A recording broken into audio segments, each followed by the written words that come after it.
Hey everybody, Rick here, ready to share some theme park news with you. Let's catch up with what's been happening.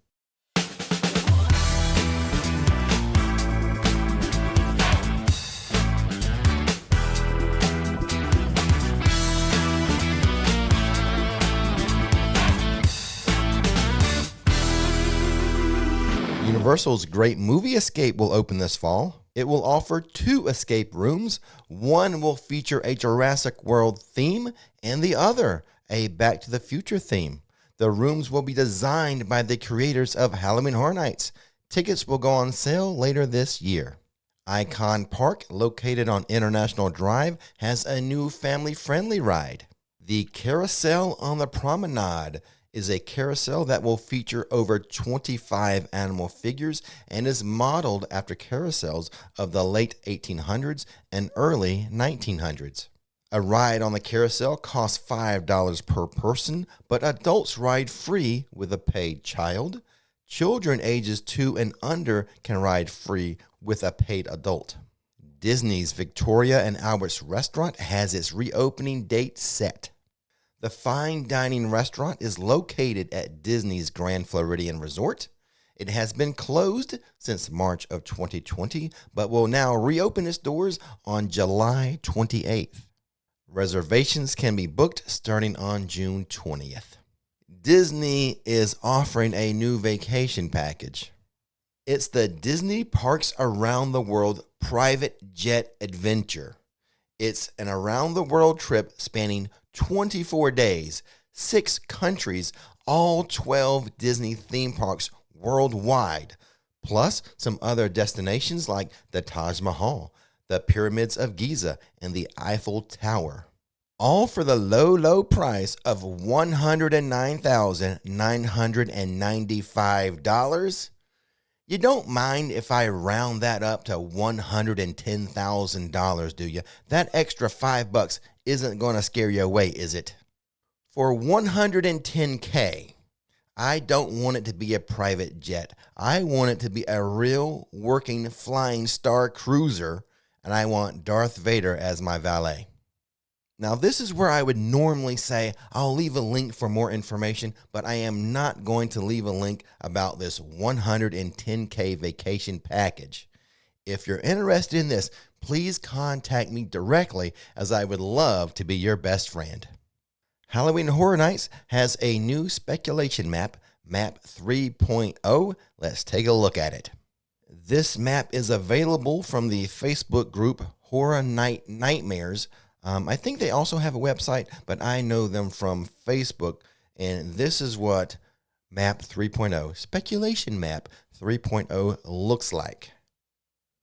We'll begin with an original house called Witch, and then we have The Evil Dead, Halloween, which has been confirmed by Universal, and then we have another original house. Now, I think I said this incorrectly last time. I didn't pronounce it the way you guys like it to be pronounced. El Chupacabra is how I'm going to say it this time, is speculated to be a house. And then we have the Dead Man's Wharf, an original house. They are also speculating that the Horrors of Blumhouse, the Black Phone, and Freaky could be a house this year at HHN 31. And then we have an original house called Bug House, which, just by the name of it, I kind of think that might be my favorite house if it comes to fruition. And then the good folks at Horror Night Nightmares are speculating a house called Seeds of Extinction 2. And then we have the Universal Monsters Legends Collide. That has been confirmed by Universal. And lastly, sticking on the map for a third straight version, The Weeknd. Oh boy. But this map, they do have scare zones that they are speculating on. And I think this is the first speculation map that is speculating on scare zones. And we have 5 scare zones, which is typical for Universal. We are speculating that they would be traditional Halloween, Candy Mutants, Treeks and Foons, Scarecrow, and Vampires.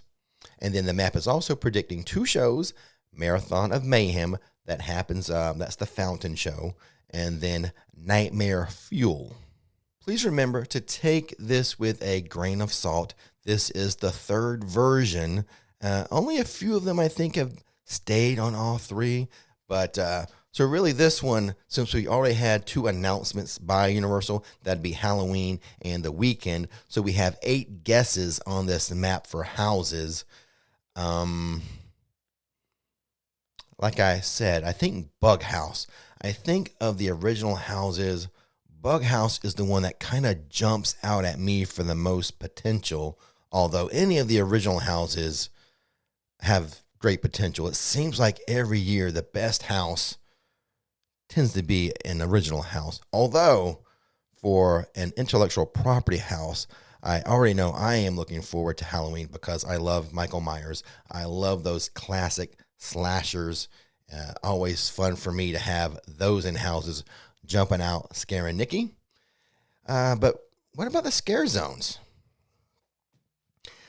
There have been some comments, especially like with last year, how maybe the scare zones aren't so scary anymore. Traditional Halloween, candy mutants, treats and foons, scarecrows and vampires. I don't know. It seems like to me the issue with the scare zones since the advent of cell phones that have cameras on them for selfies maybe has, because it seems like now like scare zones are just like a big selfie opportunity, people to get selfie with the scary scare actors. So that might be and let me know your thoughts on this. That might be an attributing factor to why people don't think the scare zones are that scary anymore. So for me, none of the 5 really jump out at me. I'm sure they're going to be a lot of fun. They are always fun, and there's always the potential for a good scare, especially when you're with Nikki. So just leave me your thoughts. What do you think about these 8 houses? We know about the 2 that have been confirmed by Universal, but let me know what you think of the guesses, the speculation houses. Are you like me, thinking maybe Bug would be the best house? Or there's something, you know what? I can't go without mentioning something that fell off was Stranger Things. I think version 2.0 had the Netflix series Stranger Things. Version 1 had, what was it, Fear Street? So this one doesn't have any connection to Netflix. That's a disappointment. I think everyone has really enjoyed, especially for fan of Stranger Things. I think everyone enjoyed the most recent season. I am in favor of a Stranger Things haunted house. It's not on the speculation map, doesn't mean it won't happen, but that is something I should have pointed out. Let me know your comments or your thoughts on not having Stranger Things. Are you happy? You're like, oh, we've done it before, let's not do it again. Or like me, a little disappointed. I want Stranger Things. And I think the weekend always provides some fun comments in the comment box. Thoughts on that. So there you go. Speculation Map 3.0 for Halloween Horror Nights 31 at Universal Orlando Resort. All right, let me not go any further without shouting out some new Flixters, those who have joined via the join button, become a member via the join button on YouTube or on Patreon, patreon.com/RixFlix. We have 3 new producers this week. Jamie DeMarco, who actually upgraded to producer. And then we have Jennifer Stewart and Jeffrey Howard. The J's really kicking in there at the producer level. And 4 new supporters. Buy the Things, Brian Alder, Casey Esca. See, this is why I need Nikki. Casey, I apologize for messing this up. I know I am. Casey Escamilla. Well, maybe I got it right. I don't know. And then Casey Kennedy as supporters. Thank you guys so much for joining the team. And now it's time for Rick's top 6 questions of the week. But they're not really a top 6. It's just 6 that I picked. First up, we have Ian. Says, Rick, as you are a local resident, can you recommend any other restaurants or diners that are off the grid for everyday tourists, please? So something away from the theme park or the theme park area. My favorite place to recommend is Matthews Steaks, and that is located in historic downtown Winter Garden, my hometown. I love that place. You will need to try to make a reservation. I was going to say a week. You might want to make it 10 days. They book up fast, and within a week, you certainly will not be able to get a table. I would try that 7 to 2 week time frame to make your reservations at Matthews Steakhouse in Winter Garden. And there's also another place in historic downtown Winter Garden, my hometown, the Chef's Table, also very nice. So there you go. Try those. I have talked to some of you viewers, spoken to some of you who have taken me up on that recommendation. I love to hear that when I run into you guys in the park, taking me up on those, recommendations. I love it. And downtown Winter Garden, historic downtown Winter Garden on Plant Street, very, very beautiful, very quaint. Check that out. Question number 2 from Joyce. My family and I will be staying at the Aventura Hotel and planning on pool hopping to another resort. Which pool would you recommend? My official recommendation for another pool to visit would be the Hard Rock Hotel pool. I've recently stayed at, where did I stay for the Orlando Informer meetup? Royal Pacific. And I have seen all the pools, familiar with all the pools. I think the Hard Rock would be my personal recommendation. But check the comment box because I want you guys watching who are familiar with some of the other pools or all the pools. Let us know, let Joyce know, which pool would you recommend they hop to from Aventura? Question number 3 from Paul. We are visiting from the UK and wondering, is it better to take cash or a prepaid debit card? Here in the UK, card is becoming more popular than cash and wondering if it's similar there. My advice, Paul, is either one would be fine. So I would stick to your personal preference. If you prefer bringing cash and paying with cash, you can certainly do so. If you prefer a prepaid debit card, do it that way. Here, Universal and every place you're going to visit in America, we will take cash. Cash is king. In fact, I think some places might actually prefer cash, because of some type of charge or processing charge they may get on cards. So I think, Paul, you do what you are most comfortable with. Either method will be accepted happily here over here in the States. Next up, question number 4 from Juan. Juan says, I'm going to Volcano Bay for the first time on June 24th. That's coming up fast. From one of your videos, it appears that the process to getting to Volcano Bay is to park in the Universal parking garage and grab a bus to the park. Is that correct?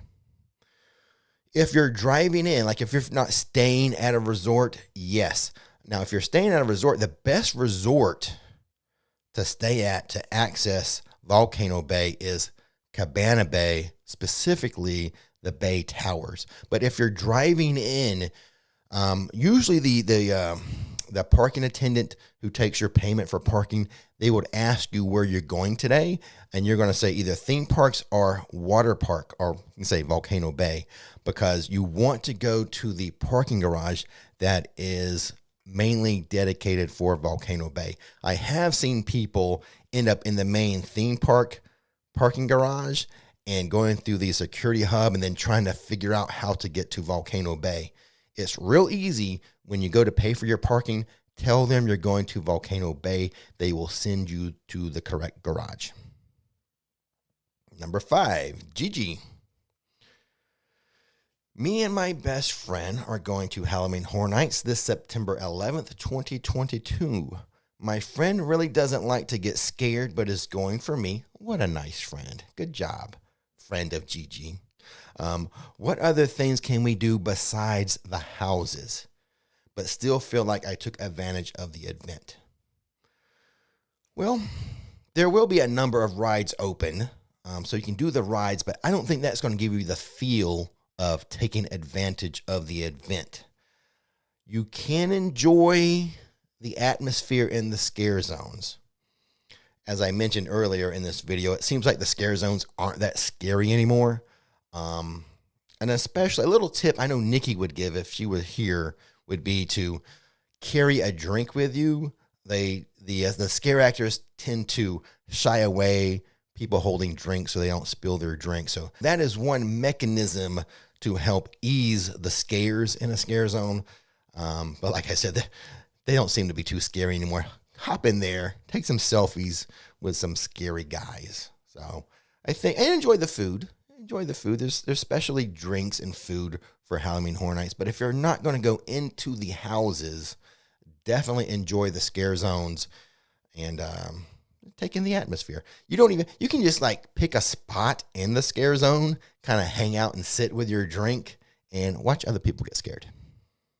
Question number 6 from Ems says, my son's interactive wand broke, the one that we got at Islands of Adventure. We have an upcoming trip. How can I get it fixed, or should I buy a new one? Okay, so I'm assuming it's not like broken in half. Like if it's broken in half, you're just going to have to buy a new one. But if like the tip is messed up, that little sensor they have on the tip that reads the lasers so you can do the magic spells, if that's messed up, just take it into Ollivander's at either Diagon Alley or Hogsmeade. And so just go into Ollivander's and they will repair your wand for you, bring you out, hand you a wand that's ready to work. So pretty easy process. And that is it. Rick's top 6 questions of the week. That's what's going on in the theme park world. If you want to know about some fun stuff happening outside of the theme parks, let me refer you to Rick's Road Trips. I know I haven't posted there in a while, but I do have something very, very fun coming up. And plus, if you haven't been to that channel before, I have tons of other videos for you to enjoy. All types of fun stuff happening outside of the theme parks. And with that, we'll wrap it up and say goodbye. Don't miss the magic. Don't miss the fun. Thanks for watching Rix Flix. And now, it's time to relax. His name is Rick. Her name is Nikki. Showing how theme parks are done. Don't miss the magic. Don't miss the fun. Hit subscribe.